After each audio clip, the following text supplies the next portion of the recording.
As a guy about to hit my 21st birthday, I normally wouldn't think about covering a topic like this. However, thanks to my roommate, Cliff, we ran across a movie named Troy on public television with Brad Pitt playing Achilles, and Cliff stated that Troy would be Brad Pitt's midlife crisis movie, and the idea was born. Upon deliberation, I decided on making this a mini-series covering various actors' midlife crises and the films they made during those times. Due to time constraints, I won't go in depth as much as some of my regular reviews because, I'm trying to do 5 of them in an episode, but cover enough to have my general opinion.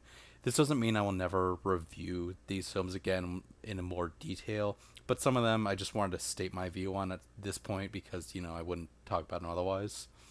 I'm also saying these are not all bad because I do like one of the movies on this list and I will bring it up whenever it is time. It is the movie that is made during their midlife crisis. My rule for this series has to be the film is made around the time between the ages that the actor was 40 to around 55 years old. Sometimes I had to guess about where they were for filming, but based on their early films, like how they, made their bread and butter and such, as they try to relive the glory days without giving full consideration to who or what is behind making that film. With this out of the way, let's get started.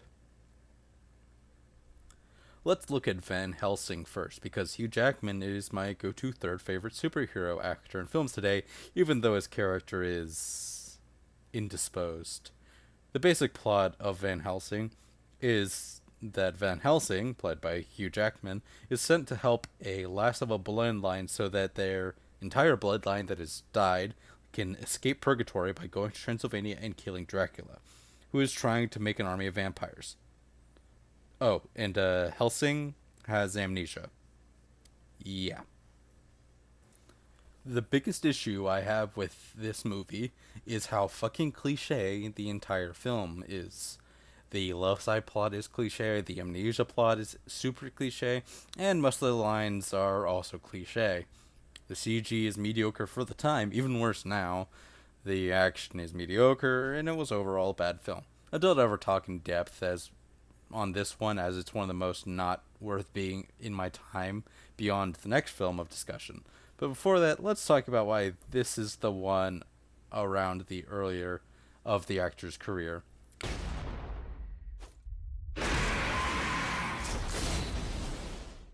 So Hugh Jackman was about, I think, 40 when he made this.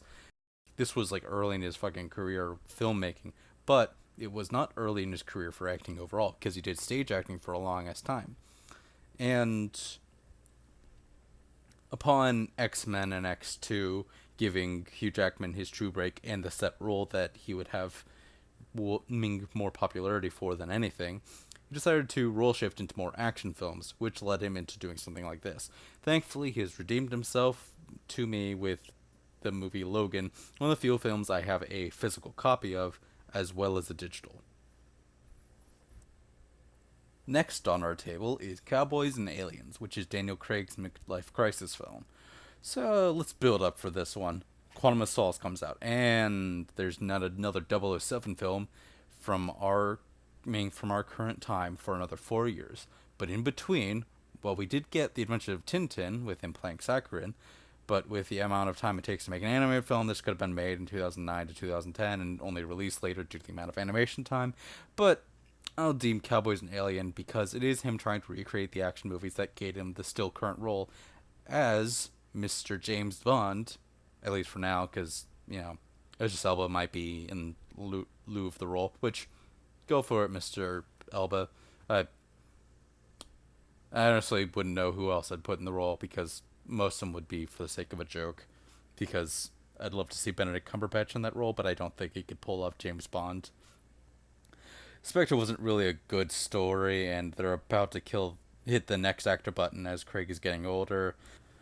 But as for me, I deem the name James Bond as a code name because it kind of just works that way better for me. But yeah, Cowboys and Aliens. This film is about an amnesiac named Jake. I know, another amnesiac who wakes up and is stumbling after into a town, helps out a town with an alien abduction, and goes after the aliens to get back the villagers they stole and try and retain his memories, or regain his memories. In the end, it's mostly harmless. Not really a bad film, but not really anything to talk about beyond maybe the time period jokes, such as someone not liking flying and the such so on and so forth. There's a few small jokes like that which I did like. The dialogue feels overall area appropriate, regardless how much of a character is a shit weasel. The action is at least alright. The acting, for the most part, barring the last Airbender kid, is really around the time period as we know. My final verdict, not really worth a full review, but I'm glad to have finally taken a look. It's been a while since I heard it came out, and I was like, I'll wait. We get our people out! We have one advantage. They underestimate you. Should we step in? Looks like he's doing fine.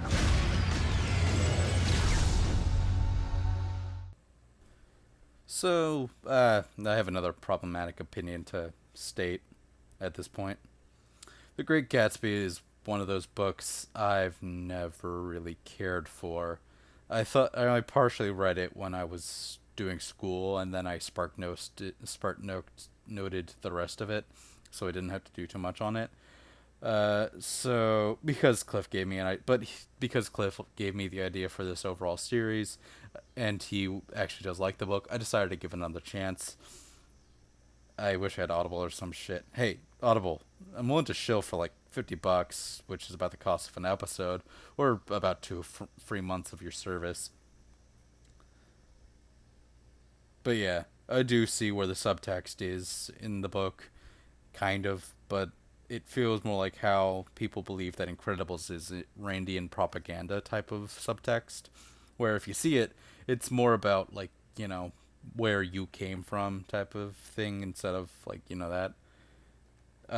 One thing I'd state about it is it's mostly most of the subtext is in the final chapter, and while I do see, like, James Buchanan's character being a little bit of a dick, like, you needed another character that didn't, have a wife that was cheating on him, so I didn't understand that.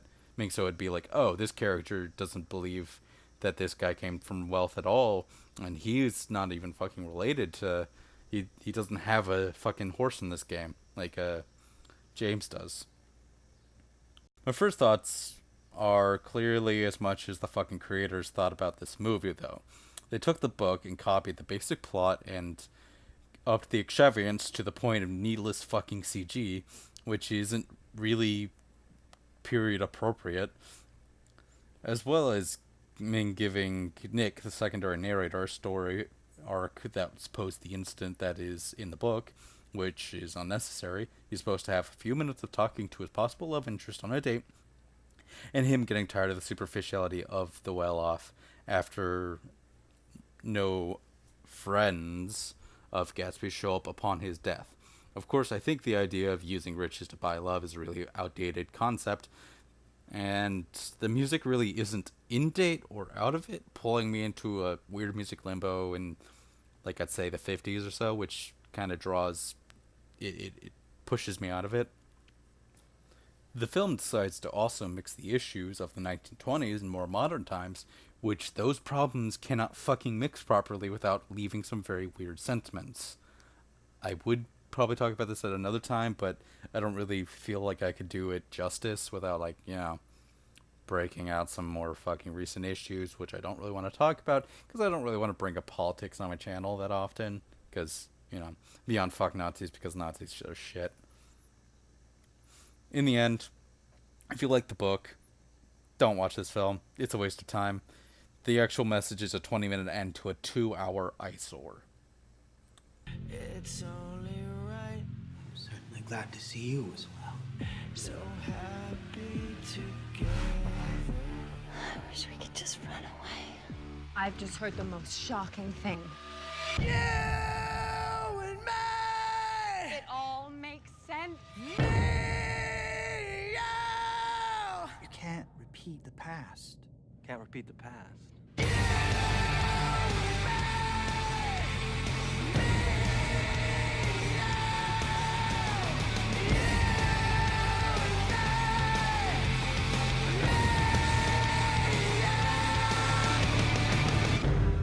Why, of course you can.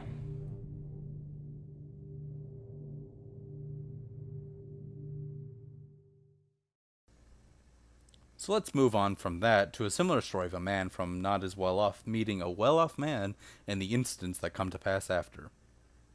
The Disaster Artist, which is James Franco's midlife crisis film. This is one I do like in the end, as it is, for the most part, recreation of the insanity that occurred in order to make The Room, as well as the human known as Tom Wiseau.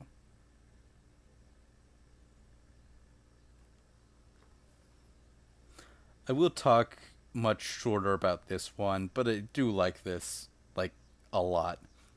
I would say if you read the book, you don't need to see it, but watch it for James Franco's near-perfect impression of Tom Wiseau and the scenes they reshoot from the original movie of The Room in order to, show it in the movie, so copyright. If you watch anything here, The Disaster Artist is the one I'd recommend. Try to lose the accent. The rules to the club are simple. And the quiet, let me forward with dark.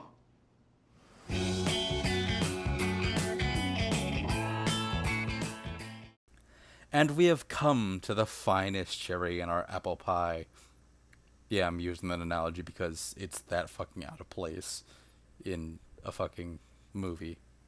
Gamer, Gerard Butler's film that occurred during his midlife crisis. Although he's got a good list of fucking films that I could pick through, I'm gonna give it to the one with the people behind Crank and the Ghost Rider sequel. Play the Ghost Rider 2 footage. John? You talked to Kerrigan. I talked to a lot of people. Hey, I got what you need for those shakes, my friend. Kerrigan must have told you about that thing that killed his men last night, huh? Yeah? That thing is inside of me. See, you're a bad man. And this thing, the writer, he feeds on them and he's hungry. He's hungrier than he's been years, and that's why I'm shaking. Because right now... Thank you. Yeah, those guys. Obviously, this film is fucking garbage. Enough to, in fact, I will look at it at some point. Maybe in October, after I look at something real bad for Halloween. Because I hate myself. But, after that point. But this film is real bad. Terry Crews is a weird redeeming part of this, but not really good enough at solving my issues with it, such as editing, the rules of the world, how the game works in the world, any commentary this might be trying to make, the acting, the backgrounds, the filter. Mostly, it's shit. Hell, the fucking description on IMDb is bad. And I'm going to read this quote for quote. In the future, mind-controlling game, death row convicts are forced to battle in a Doom-type environment. That's not all of it. I'm going to keep it to this one sentence. I'd say 2-3 words of that aren't complete bullshit. Death row convicts. So, let's go with some bit of it. They aren't forced, so let's cross that out. The death row convicts are volunteering to battle in a blank. So it's not forced, it's voluntary. Future mind-controlling game is bad syntax and grammar and all that type of shit. Futuristic is a better word choice. And worst of fucking all, calling it a Doom-type environment. What the fuck kind of Doom did you fucking play? Roll all the footage of fucking Doom.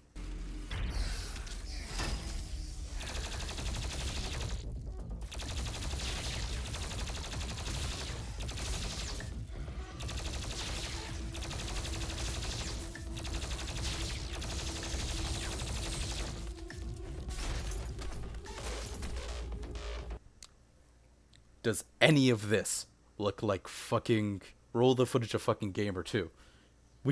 Do these look fucking similar? No, seriously, which fucking Doom is he currently fucking playing that is one color, bright white, and annoying to play? Which one in the fucking series is this goddamn glitchy? Not even the fucking shitty Doom movie has badly staged environments like this fucking Gamer shit movie. I'm glad there was not enough money made from this thing to ordain a fucking sequel, but if they reboot this and make it a battle royale, someone will have a hammer inserted forcibly into their cranium.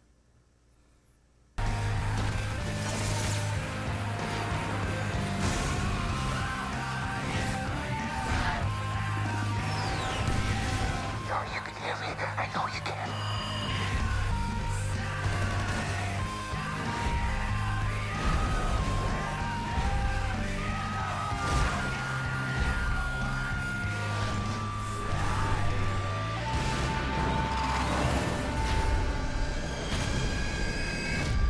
Gamer.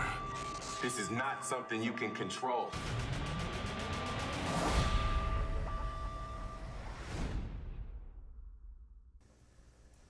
So yeah, that was my first of at least a few of these actors that have made films that could be counted as their midlife crisis. I want to do a few more eventually, but this will probably be more of a side series that it's used for filler whenever I don't have enough content to write an actual episode for that time. But there's definitely one actor I will have to dive deep into at some point. Special thanks goes again to Xavier Poli for the music, link in the description, Cliff for the idea of this episode, and my other friend Adrian for the graphics. He made them in his spare time, he didn't fucking charge me anything, but he did really good. I like it. As for next episode, we'll be looking at Death Note, the adaptation. It's time.